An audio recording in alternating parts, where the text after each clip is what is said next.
ये भगवत गीता के प्रथम अध्याय में जितने श्लोक हैं, कहाँ से लेकर कितने श्लोक में क्या क्या वर्णन है। सबसे पहले धृतराष्ट्र और दुर्योधन का परिचय, इनका मनोभाव का वर्णन इस प्रथम अध्याय में हुआ है। गीता के इस प्रथम अध्याय में अशुभ और शुभ लक्षण का वर्णन हुआ है। फिर तीसरा अनिश्चितता, चौथा भ्रम और पांचवा नया मोड़। अब हम इसे देखें तो धृतराष्ट्र और दुर्योधन ये भगवत गीता के प्रथम अध्याय का प्रथम टॉपिक है। श्लोक क्रमांक 1 से लेकर 12 तक धृतराष्ट्र और दुर्योधन का मनोभाव, धृतराष्ट्र और दुर्योधन का परिचय प्राप्त होता है। तो ये श्लोक गीता के प्रथम अध्याय के प्रथम श्लोक से लेकर 12 श्लोक तक यदि आपको सार समझना है, इसकी महिमा समझनी है, तो इतना समझ लीजिए कि ये दोनों धृतराष्ट्र और दुर्योधन दोनों पांडवों के राज्य को हड़पना चाहते थे। एक दूसरा, इस धृतराष्ट्र और दुर्योधन की जिद के कारण ही असंख्य सैनिक कुरुक्षेत्र की रणभूमि में तबाह हो गए, असंख्य सैनिकों की बर्बादी हो गई। लोभ, द्वेष और भौतिक इच्छा ने धृतराष्ट्र और दुर्योधन दोनों को अंधा बना दिया था। ये केवल आंखों से अंधे नहीं थे, ये दिमाग से अंधे थे। लोभ, द्वेष और भौतिक इच्छा ने बाप और बेटे दोनों को अंधा बना दिया था।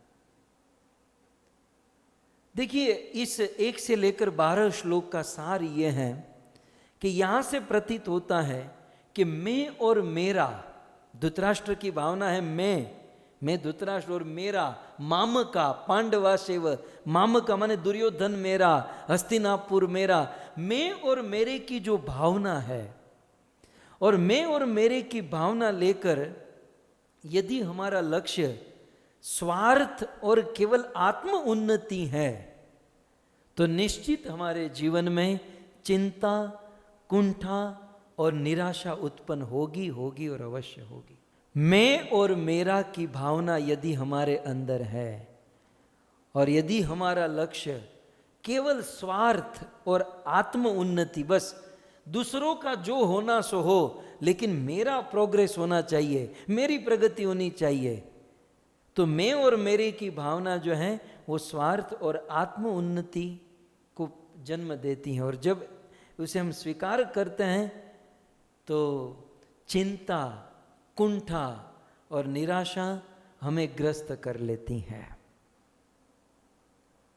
और दूसरा, यहाँ पर वर्णन इस अध्याय में हमें ये प्राप्त है, 1 श्लोक से लेकर 12वें श्लोक तक हमें ये जानने मिलता है कि भौतिक रूप से बंधा हुआ व्यक्ति अपने कर्मों के दुष्परिणामों के प्रति अंधा हो जाता है।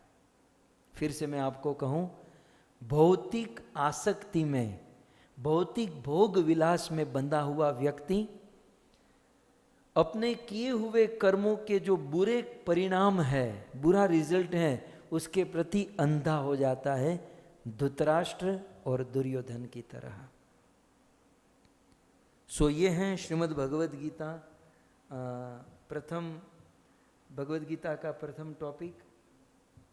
श्रीमद् भगवद गीता में 13वें श्लोक से लेकर 20वें श्लोक तक अशुभ लक्षण का वर्णन हुआ है।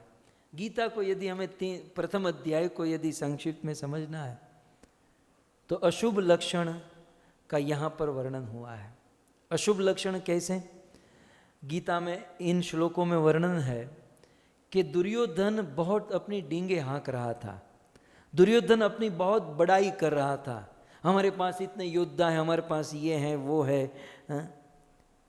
सो दुर्योधन ये दंभपूर्ण वचन बोल रहा था, परंतु युद्ध के आरंभ से ही अशुभ लक्षण दिख रहे थे दुर्योधन के लिए।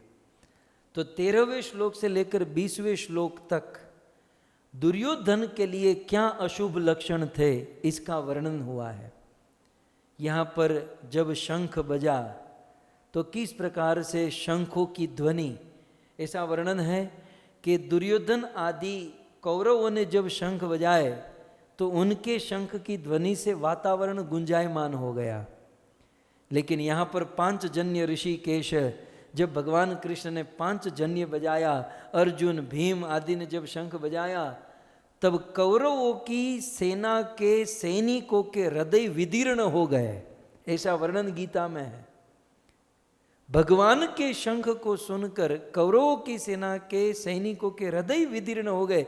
ये संस्कृत साहित्य के शब्द है। हमारी लोकल भाषा में कहे हृदय विदीर्ण माने हार्ट अटैक, दिल का दोहरा हार्ट अटैक, समझते हैं ना, जो 3 आते हैं तो बंदा मर जाता है। तो पहला हार्ट अटैक तो कृष्ण के शंख ने ही दे दिया था, केवल 2 बाकी थे। तो ये अशुभ लक्षण था दुर्योधन के लिए। यहाँ पर श्रील प्रभुपाद जी ने एक बहुत सुंदर सीख हमें प्रदान की, उसे लेकर हम आगे बढ़ें।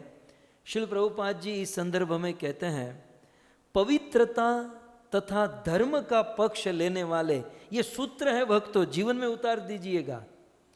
ये श्रीमद् भगवद गीता के 13वें श्लोक से लेकर ये प्रथम अध्याय में, यहाँ से हमें सीख मिलती है कि पवित्रता तथा धर्म का पक्ष लेने वाले सदैव विजयी होते हैं, भले ही सांसारिक दृष्टि से सभी पासे उनके विरुद्ध क्यों न पड़ रहे हो।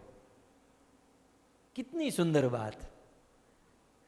पवित्रता तथा धर्म का पक्ष लेने वाले सदैव विजयी होते। मैं थोड़ा जोड़ दूं, मेरे प्रभुपाद के साथ मैं थोड़ा जोड़ दूं। पवित्रता तथा धर्म का पक्ष लेने वाले वो विजयी होंगे फ्यूचर में। मुझे तो ऐसा नहीं लगता, मुझे तो ऐसा लगता है कि जिसने पवित्रता और धर्म का पक्ष लिया वो जीत गया, फिर उसको रिजल्ट देखने की जरूरत नहीं है। पवित्रता का पक्ष ले लेना या धर्म का पक्ष ले लेना, ये जीत है। अर्जुन ने कृष्ण का पक्ष लिया, अर्जुन जीत गया। फिर युद्ध हो, युद्ध में कौन मरे कौन जिए ये बात की बात है। अर्जुन ने कृष्ण को चुना, अर्जुन जीत गया। पवित्रता तथा धर्म का पक्ष लेने वाले जीते हुए माने जाते हैं, या भविष्य में वही विजयी होंगे। फिर भले उनके भौतिक दृष्टि से पासे, बहुत सुंदर ये समझने लायक स्टेटमेंट है प्रभुपाद का, कि भले सांसारिक दृष्टि से सभी पासे विरुद्ध पड़े। अब हम देखते हैं पांडवों के सारे पासे विरुद्ध पड़े, है ना। पांडव धृतक्रीड़ा में हार गए, पांडवों को कितना कितना, पांडवों के सारे पासे विरुद्ध हुए। ठीक उसी प्रकार हमारे जीवन में भी प्रायः भक्तों के जीवन में भौतिक सुख सुविधा में सदैव बेचारे हारते रहते हैं।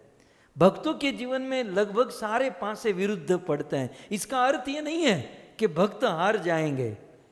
पवित्रता और धर्म का पक्ष लेने वाले विजयी होंगे।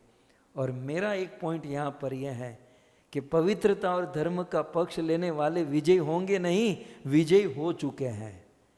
केवल ध्वजा फरकाना बाकी है, बाकी धर्म का पक्ष लिया तो वो विजयी है।